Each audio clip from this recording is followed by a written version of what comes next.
Hello and welcome to another episode of Laptop Retrospective Psychotech.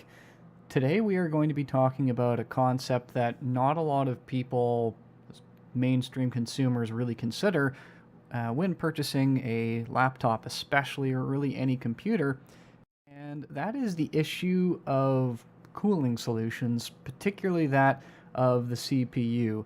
And this is mostly in response to a very large story that's been kind of floating around on the internet very recently with regards to the MacBook Pro's refreshed lineup, and more specifically the i9, and the challenges that many people are having cooling that particular chip. Now, that's a very complex situation, and I won't be diving into the specifics right now because that's a still developing story, but in terms of core concepts, that is something that we can, in fact, discuss. So let's go with the basics.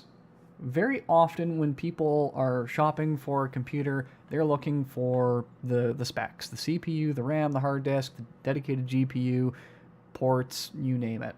What is often neglected, however, is the cooling solution. How are you going to keep all of that stuff from heating up too much?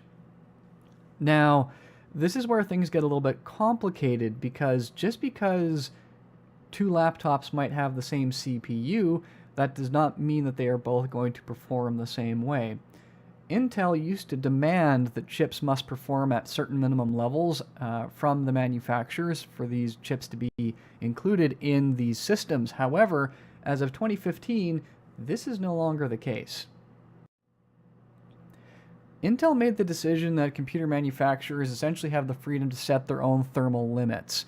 Now, that means that they can have these machines run cooler or hotter, and they don't really have a required temperature range that these chips need to operate. That being said, the CPU will shut down at a certain threshold if it's not cooled correctly, and for Intel chips, that's usually around 100 degrees Celsius, or the point of boiling water, and that's pretty darn hot indeed. However, before a chip really starts to get to that point, the CPU is designed to what's called throttle down once it gets too hot, or if it anticipates that it's going to get too hot if it keeps operating at that specific clock speed. And this, of course, is designed to help the chip to stop from damaging itself. And to explain this, I'm going to use an analogy. So the analogy I want to use is running a marathon, because a marathon runner and a CPU actually have quite a bit in common. Just like a marathon runner, your CPU has certain requirements it needs to meet to function at peak condition.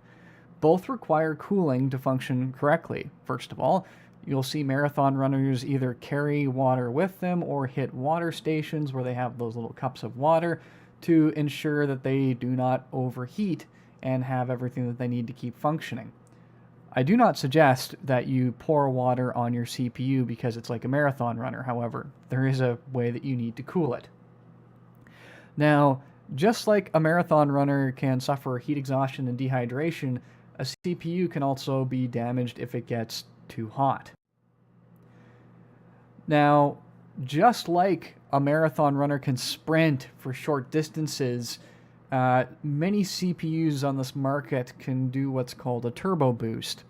Now, that gives them a short burst of speed at a higher clock speed. So let's use round numbers. If you have a 3 gigahertz CPU that can turbo boost up to 3.6 gigahertz, you're getting an additional 600 megahertz of performance. However, it's not something that can generally be sustained unless you have an amazing cooling solution. More often than not, that turbo boost can only last for a matter of minutes, sometimes around 10, maybe 20 or 30, before the chip gets so hot that the cooling solution can no longer keep up with it, and it's gotta slow down. So that's the equivalent of a runner slowing to a jog, catching their breath at a water station or whatever. The CPU kind of needs to do the same thing. Now, if a machine has particularly poor cooling for a high-performance chip, that's going to limit how long the chip can boost for and before it experiences what's called throttling. Now, that throttling, of course, is when the CPU can no longer maintain the speed safely, and it will actually force the CPU to run at a lower clock speed until that heat is bled off. Now, if you're constantly feeding that CPU a task to do, then it's not really going to have the chance to recover from that throttle and will maintain that throttled speed until the task has been complete. So, briefly, I'm going to touch on what many of you are probably aware of, and that's the infamous i9 MacBook Pro of 2018 that was recently announced, and all the fun that they're having with that. I don't think that we've heard the last of that, so I'm really not going to dive too much into this, other than to say that this is not an uncommon problem, and manufacturers do not generally advertise whether or not their CPU throttles in the chassis. As you can imagine, this is not what we would call a flattering statistic. Oh yeah, we've got the brand new thinnest computer on the market with this chipset, however it thermal throttles if you try to push it any higher than this much. Doesn't really ring the bell as, well, we've got the most powerful chipset in our class in there. But should you?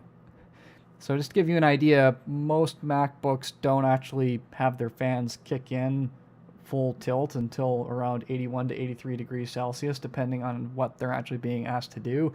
I've seen this happen with my own eyes. This is mostly the newer machines. The older machines, their cooling solutions are a little bit more aggressive, but people like those quiet fans. So it's a trade-off.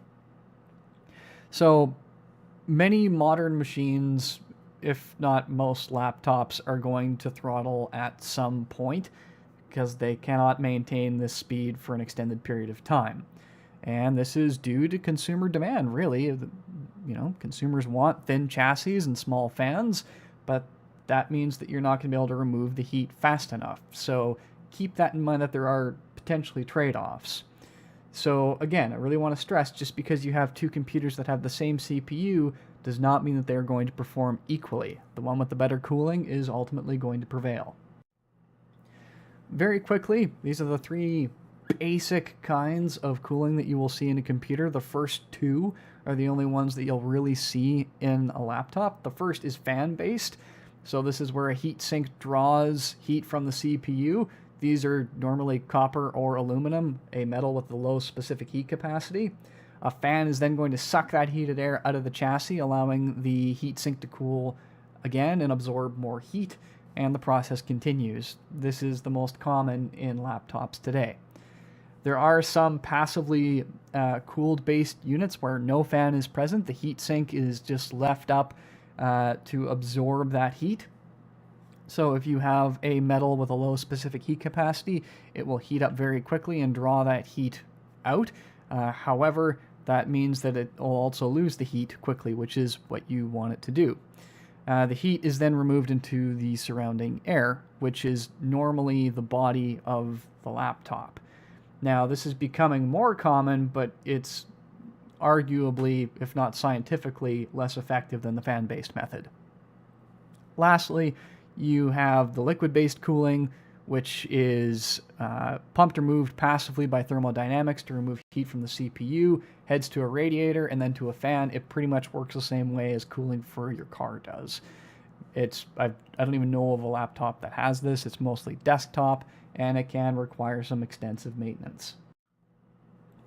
So when you do go shopping for your next laptop or computer, if performance really matters to you, like if you want to get every megahertz you're paying for, then you need to ask yourself about the cooling solution. Fan-based, passive, does the CPU support turbo boosting? How long can it actually keep that up in the chassis that it ends before it throttles?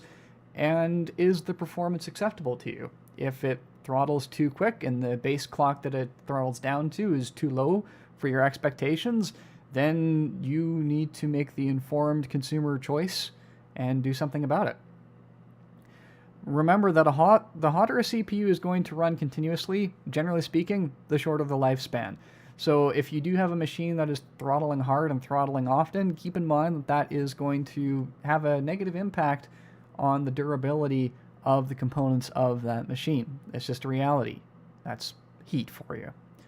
Also, you might want to consider the possibility of undervolting. I'm not going to discuss the complexities of that here, but just keep in mind that it is an option. And of course, as always, make sure that you are making an informed consumer choice. All right, thank you very much for watching episode 2 of Psychotech.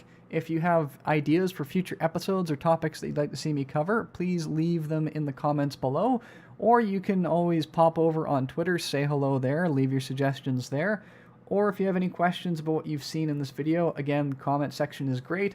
Or if you would prefer seeing me answer your questions on Twitter, head over to Curious Cat and ask your question there. Thank you very much, and I will see you next time.